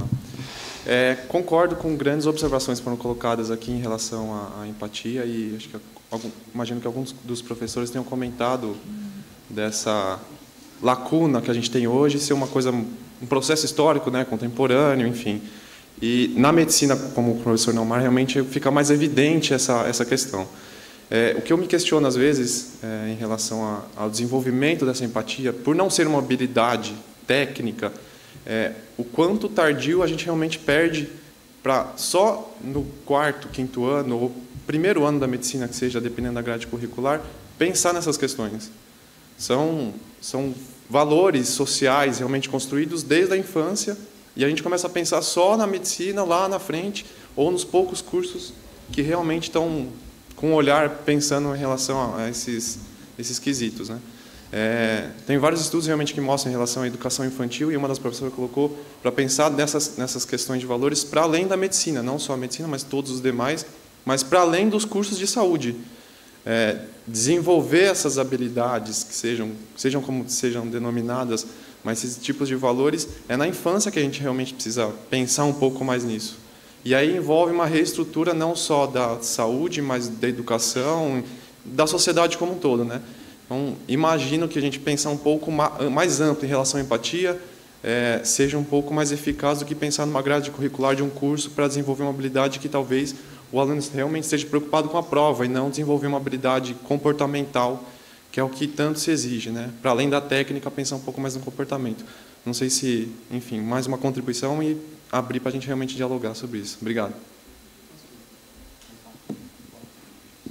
Muito difícil as duas colocações, mas gostaria de tentar. Eu peguei uma palestra 2 dias atrás, não vou ter precisão nos fatos, mas entendo pela essa palestra e por um outro fato que eu vou comentar depois, que a empatia funciona. Ela não parece, mas ela funciona. Era um paciente na Grécia Antiga que dizia ter uma cobra no estômago. Todo mundo falava que ele estava insano, que não existia cobra, ele não comia por causa dessa cobra, que ele ia alimentar a cobra. O médico resolveu, o melhor médico da época, resolveu tratá-lo, pediu para ele trazer uma bacia, uma substância para induzir o vômito, e no dia vedou o olho dele, colocou a bacia, pediu para ele vomitar e colocou uma cobra ali no lugar. Ele se sentiu curado. Pode ser um primeiro relato de um efeito placebo. E se você olhar as drogas psíquicas, elas realmente funcionam. Então, olhar para o paciente, tentar entender o que ele tem mentalmente, pode ser um ganho. Eu li um livro de um dos boards do nosso comitê científico lá nos Estados Unidos, o professor Eric Kandel, Prêmio Nobel de Fisiologia Médica em 2002, judeu também, e ele ganhou o Prêmio Nobel porque ele perdeu um carrinho quando ele tinha 10 anos.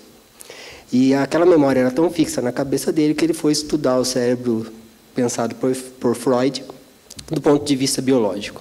E ele ficou lutando para conseguir descobrir a neuroplasticidade, alguns neurotransmissores, e conseguiu ganhar o Prêmio Nobel por isso, e colocou isso tudo num livro que chama Em Busca da Memória. Eu li esse livro e ia jantar com ele em Nova York. e mais alguns outros médicos. Quis comprar o carrinho para ele. Me senti empático com ele. Comprei o carrinho, paguei $300, fiquei no Google lá que nem louco procurando, o jeito meio fora do eixo. Depois eu vou conversar com o professor Jair sobre isso. Comprei o carrinho, entreguei para ele. Ele ficou muito feliz no restaurante, brindou várias vezes. Ele tinha ganho um carrinho igualzinho àquele do príncipe da Áustria. E o professor ainda é ativo na Cornell. É uma das mentes mais brilhantes que eu já conheci. Toda vez que eu encontro ele, ele lembra dessa história do carrinho. Muitos projetos que são de ciência muito elevada, mostrado para ele, ele não lembra. A emoção é liberada, neurotransmissores são liberados e a memória é fixada. A empatia acaba sendo uma ciência.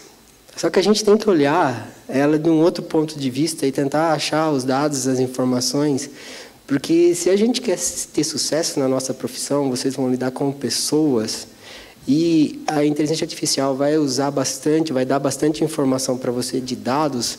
Qual é onde que a gente pode se diferenciar? Onde a gente pode se sobressair? Na minha opinião, é na emoção e na inter-relação com as pessoas. Emília, você quer se manifestar ou vamos fechar para o café? Tem mais um? Tem mais alunos. Os alunos agora vão falar. Eu mantenho quem falar. Tudo bem? Prazer, meu nome é Roberto, sou aluno de graduação, infelizmente, do 3º ano de Medicina. Eu queria muito agradecer por esse espaço de poder ouvir vocês, que, apesar de ter um pouquinho de relação com a lista de presença, houve um momento de sincronicidade em que meus eventos internos se deram significado para os eventos externos, de vocês estarem aqui para dar um significado de toda a empatia que eu procuro, de toda a humanidade que eu tento cultivar, e que na faculdade não temos tempo para fazer isso, e eu gostaria muito de agradecer nesse momento que eu estou podendo fazer isso. Muito obrigado, eu gostei muito das suas palavras. E uma perguntinha. Empatia. Tentar sentir o outro como ele é, como ele está se sentindo. Não seria interessante um professor dar uma aula que ele mesmo gostaria de ter? Que ele gostaria de sentir, de aprender, de se entusiasmar, de ser desafiado? Só que isso é algo muito difícil de ser alcançado. Tem talento, tem que ter treino. Quantos anos, mais ou menos, você acha que, se implantasse um plano, demoraria para isso acontecer?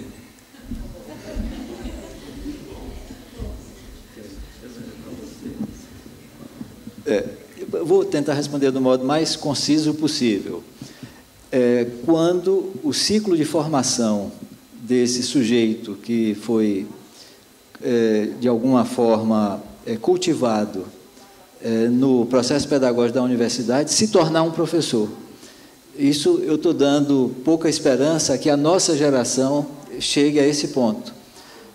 Nós fomos formados de uma maneira, é claro que irreverência e rebeldia fizeram com que muitos de nós não nos satisfizéssemos com essa forma, mas foi dessa maneira que a gente foi formado.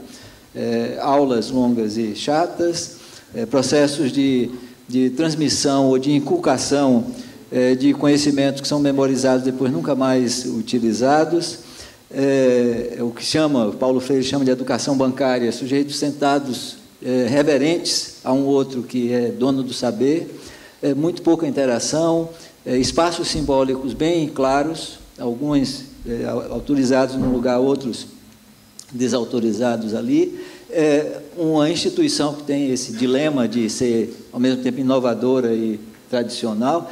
Então, a minha esperança é que iniciativas sejam lançadas, práticas sejam realizadas, porque algumas dessas vão semear. E só para dizer que isso não é utopia e faz parte desse nosso atraso histórico, quando a gente vai estudar o que está sendo feito no mundo, encontramos muita coisa muito interessante sendo realizada. E apenas que precisamos ter uma relação mais humilde com essa questão, aprender e fazer e aprender fazendo também, porque algumas dessas coisas não são objeto de técnica, mas sim objeto de praxis, né? E a praxis precisa de iniciativa. Então, eu queria aproveitar para encerrar, porque já está, agradecer a oportunidade. De tarde eu vou buscar mostrar um pouco essa tentativa que está em curso de abrir um espaço para a formação, que eu chamei brincando de Pentavium, mas é a formação para a sensibilidade, para a crítica, para a consciência histórica, que a nossa universidade tem um problema muito grave. É que aqui, no Brasil, a entrada já é direta na profissão. A entrada direta na profissão fecha o horizonte dos sujeitos, e aí limita o que se pensa, o que já se predefine como conjunto de valores, competências, habilidades e atitudes que esse sujeito já tem.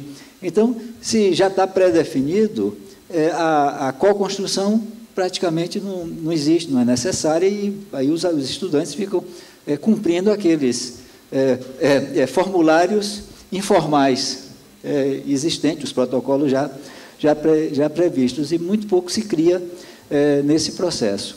Aí, de tarde, eu vou falar um pouco mais sobre isso, e creio que eu vou insistir. A aridez dessas discussões é tão grande que é para se louvar a abertura do espaço de celebração do aniversário da Escola Paulista de Medicina, com a discussão desses temas, são fundamentais para a formação dos sujeitos que estão na sociedade legitimados para cuidar do sofrimento dos outros, né? Rubinho, você não tem jeito, né? Não, você é um os irreverente. alunos estão aqui, eles já ganharam o ticket do almoço. Se eles não fizerem a pergunta, eles vão ter que devolver o ticket. A gente quer, como o pessoal da Novartis está esperando, vai ser um mega simpósio falando um montão dessas coisas aí, a gente quer que as perguntas e respostas sejam bem rápidas agora, por favor. Bom dia, meu nome é Ivan, sou do 3º ano de Medicina também, e eu não vim fazer um questionamento, na verdade eu só vim fazer um contraponto ao meu amigo e dizer que discussões como essa são importantes, porque, como o nosso amigo ali citou, Thomas Kuhn, acho que a sala de aula, a sala de anfiteatro, ela ajuda a gente a fazer a ciência que é ordinária, né? Mas a partir de discussões como essas que a gente consegue fazer a ciência extraordinária e que sai inovação. Enquanto, falando nisso, como o professor falou, o Neomar, como nós somos uma universidade agora, eu acho muito importante, sabendo que a medicina veio da filosofia, de fazer mais discussões, mais contrapontos, e fazer a gente pensar, e não trazer um conhecimento embutido de como se relacionar com o paciente. Mas sim, a gente, como na Grécia Antiga a gente sabia que há só uma beleza, uma verdade, um caminho, eu acho que a partir de discussões, de raciocínio, você consegue chegar no que é o certo através da lógica, através da sua decisão, entendeu? É isso. Boa. Vamos pedir para os outros se manifestarem, e aí eu peço para eles fazerem comentários finais. Bom dia, meu nome é Pedro, sou do 3º ano também, vou tentar não ultrapassar muito mais o tempo. Bem, mas eu achei muito interessante o comentário do professor sobre o Pentavium, de tentar construir todas aquelas competências. Eu acho que o que ajudaria hoje, principalmente por nós termos vários cursos da área da saúde, é promover uma interação maior entre os cursos. Eu vejo que eu estou no 3º ano da medicina, até pouco tempo eu conhecia 2 alunos da biomedicina e nenhum da enfermagem. Eu fui conhecer mais pessoas de outro curso na iniciação científica, aprendi muito com eles e acho que espero que eles tenham aprendido comigo também. Então, eu sei que a Escola Paulista já tentou fazer uma interação maior entre os cursos, mas eu queria saber quais as tentativas e o que a gente pode fazer para melhorar isso no meio acadêmico, porque acho que isso ajudaria tudo, também naquela questão do médico ver que ele não é mais o único dono do conhecimento, mas que tem uma equipe multidisciplinar. curricular, né? Então, saber o que a universidade pode fazer nesse sentido. E acho que, fazendo um contraponto ao que o Pedro falou também, é verdade, a carga horária é muito estressante, nós temos uma série de problemas, mas eu reconheço muito que a professora Ruth disse, que é uma luta conjunta. Eu vejo que os professores também estão incomodados com isso e que tem uma tentativa de se tentar rever a carga horária, rever o currículo, mas nós reconhecemos também que é uma luta mais difícil, que vem de determinações de cima da carga horária, e acho que a gente quer lutar junto para mudar isso, né? E muito obrigado pela oportunidade, que acho que é muito interessante a gente poder ver professores mais velhos que ajudaram a construir a escola e que a gente possa ajudar a construir a escola no futuro também. Obrigado.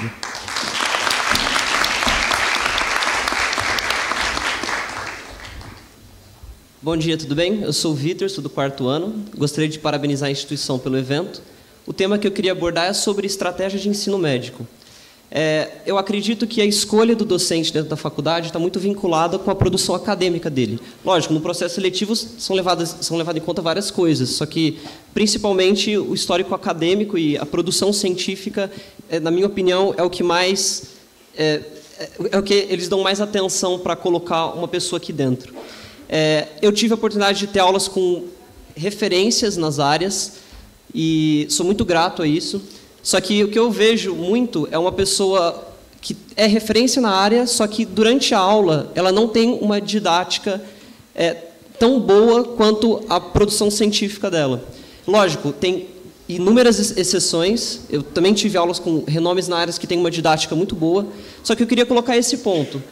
Será que só o fato de ser um nome na produção científica dá o direito daquela pessoa dar aula? Então, eu gostaria de discutir isso. Como a gente deve selecionar os nossos professores? Obrigado. Vou pedir para os... Vai lá, Rubinho. De novo, primeiro, eu não posso deixar de comentar. Nenhuma mulher veio fazer pergunta. Não, só para lembrar, a gente não pode permitir essas coisas acontecerem. Vocês não podem se permitir deixar de estar representado. Segundo, a Emília pergunta se a gente poderia, a responsabilidade é minha, eu que pergunto, não fazer o café e continuar a reunião em seguida. Quem de vocês acha indispensável ter o café? Levanta a mão. Não, ninguém. Quem de vocês acha que dá para seguir em frente no simpósio? Tá bom. Agora a Emília decide. Não tem jeito esse Rubinho, viu? Não, na verdade, só vou pedir desculpa, se a gente fizer 15 minutos... Eu conheço bem os alunos, eles são mortos de fome. Não, 15 minutinhos de café, mas tem que ser 15 minutos. Só queria, assim, em nome da Escola Paulista de Medicina, agradecer. Eu acho que todo mundo participou, achei fantástico. E volto a falar, e nós estamos falando disso, da necessidade de mudar o ensino e o currículo médico já, desde que eu assumi aqui, mas temos muitas dificuldades, algumas burocráticas. A pergunta, Naomar, você acha que dentro do Brasil, com toda essa situação que nós estamos, seria compatível nós termos um college? Seria possível brigar para ter? Porque você sabe que isso daria uma base diferente, uma maturidade maior para quem vai escolher essa profissão e uma vivência de universidade muito mais ampla para depois entrar na medicina, por exemplo, né? Você vê uma possibilidade disso ou é uma utopia muito grande? Obrigada. Eu vou pedir para o Fábio e o Naomar fazerem considerações curtas e finais. Respondendo a Emília, sim, já existem 41 cursos no Brasil no formato de primeiro ciclo, college, apenas 3 na área da saúde, o restante em área tecnológica. Alguns estão próximos de vocês que vocês não estão percebendo. E à tarde eu vou falar um pouco sobre uma dessas experiências e também esse contexto mais amplo. Agora, finalizando, agradecer o convite e novamente parabenizar a escola, mas principalmente essa oportunidade de estar presente em um momento. Acho que o que esses eventos gerais produzem tem uma energia, tem uma libido coletiva que faz com que, de repente, a gente tenha bloqueios que são superados. E a gente precisa ter mais desses momentos para que essas energias fluam e se tornem positivas e contribuam, e que a gente não fique apenas na catarse. A catarse é aquele momento que alguns de vocês, principalmente os estudantes, mencionaram a antiguidade, a Grécia Antiga. Era um momento em que os sujeitos se reuniam, em geral, uma grande tragédia no teatro, e aí os sujeitos saíam, de certa forma, aplacados nas suas inquietações e suas mobilizações. Mas a catarse faz com que algum grau de conformidade, alguma apatia se apresente. Então, a gente precisa somente ter esse cuidado, ou essa iniciativa de que mais eventos desse tipo ocorram, mas que eles não fiquem encerrados em si, quer dizer, eles não se completem com esse momento de discussão, de apresentação. Mas eu tenho certeza que as lideranças que estão buscando a transformação nessa escola estão conscientes disso, e nós estamos iniciando, provavelmente, um ciclo de discussões, debates, para o qual eu me ponho, como sempre, à disposição. E, novamente, parabenizar a escola. Rapidamente, tentando cobrir um pouquinho das perguntas dos alunos. Tive uma graduação difícil, entrei no mestrado difícil, e era complicado para mim entender os professores do mesmo jeito de vocês. Não estamos tão distantes assim, formação acadêmica. Eu peguei um orientador muito, muito sábio. Ele pegava meus relatórios, guardava na gaveta uma semana e me dava. Depois falou, leia aí. Eu não entendia nada que eu tinha escrito. A gente tenta explicar o mundo olhando para fora, e muitas das vezes tem muita coisa dentro da gente mesmo. Então, vale muito a pena a reflexão de você parar, olhar e verificar, realmente eu estou certo na minha argumentação? Eu concordaria comigo mesmo se eu estivesse agindo dessa forma? Vale muito a pena. É duro, porque quando você se conhece é difícil, mas você se transforma. E do outro ponto de interação entre disciplinas, eu estou tremendo aqui, não é frio não, olha as pessoas que estão do meu lado. Eu sou químico, tive dificuldade de me formar, e estou falando com eles porque eu meti a cara. Eu não acredito em falhas, eu acredito em sucessos. Você pode ter vários insucessos até você ter o seu sucesso. Então busca, você consegue. Você já tem um grande sucesso de estar aqui.